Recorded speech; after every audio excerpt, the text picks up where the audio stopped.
Year 10 of Dead by Daylight is off to a great start with a new addition for survivors. Rick and Michonne from The Walking Dead have joined the roster, with Daryl as a legendary for Rick and Maggie coming later this year. Today I'm partnering with Dead by Daylight to help teach you how you can stop making common mistakes. I play a lot of solo queue, and when I was new to the game, solo queue is how I learned the most.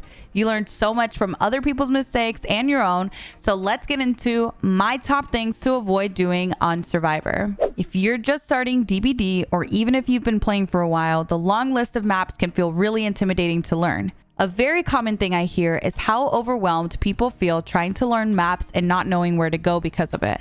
That brings me to tip number 1. Stop trying to learn maps and learn tiles instead. A tile is a preset structure on a map that always spawns as a set. For example, main building would be a tile because it always spawns in one piece. You might have heard of jungle gyms, shack, or LT walls. All of these are considered tiles. It's far less overwhelming learning tiles because if you know a tile, then you know what structure you're approaching on several different maps. Take this long, solid wall. If I'm in chase running this way, I know this is a 4-lane just by glancing.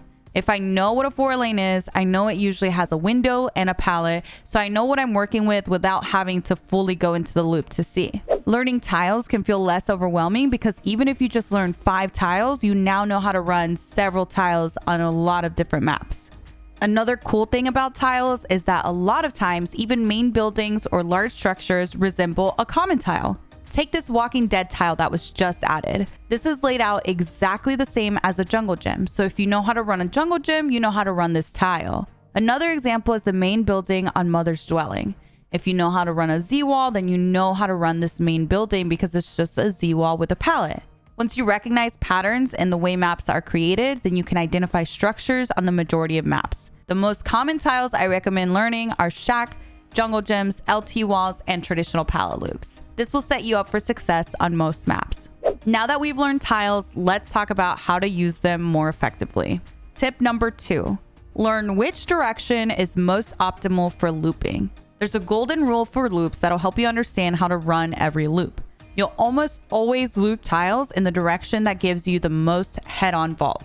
If you understand that basic idea, you can figure out which direction to run almost every loop, main building, or structure. For example, let's look at shack. The window is positioned here, and our only 2 approaches are from the pallet side, which has us approach the window from the side, or the other doorway, which positions us more for a head-on vault.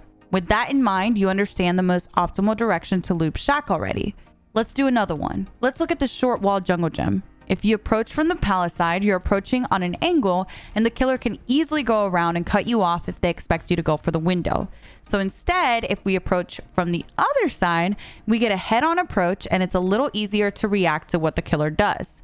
If you understand that basic idea, that'll help you understand how to use structures more effectively. Sometimes the killer will try to push you in a direction that doesn't allow for an optimal vault. This is where tip number 3 comes in really handy. Tip number 3, connect your loops. Let's say I'm running this LT wall and the killer tries to push me in the less optimal direction. Instead of staying at the loop, I can link into this pallet here. This allows me to loop around this pallet and still make good use out of the window without playing risky.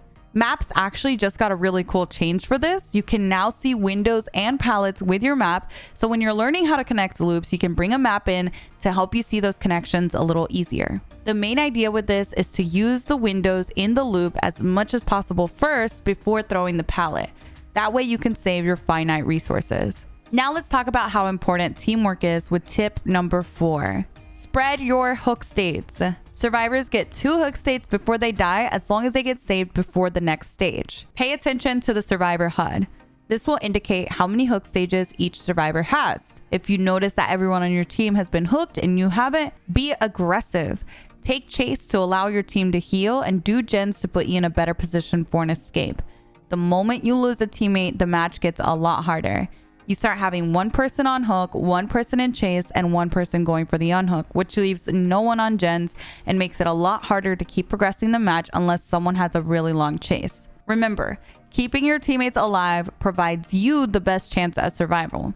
It's almost always better to trade with your teammate on hook than allow them to go second stage. Finally, if you're not going for saves or in chase, know what gens to prioritize. Risky gens that aren't around a lot of resources are best to get out of the way early game, since early game is the best time to do gens uninterrupted. Once the first down happens, gen slowdown perks come into play, and the killer will come by to interrupt gens with progress. Because of this, you should usually save the gens that are safer for later on. For example, main building generators tend to be pretty safe with a good amount of pallets and windows near them, so you can save them for later. Likewise, you should not stack multiple people on gens in early game. Spread out and have multiple gens progressing in the early game when you have the most time. Once you stack, there's a penalty for more people on a gen, so it's more efficient to work separately or at most 2 to a gen. Because of the penalty, having 3 or more people on the gen doesn't save much time.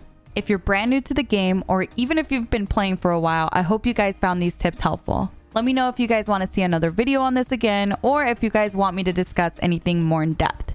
DBD also added an in-game code for creators recently. You can now use code MISH when you buy Oryx cells to support me directly. Thank you guys so much for watching, and thank you to Dead by Daylight for partnering with me for this video.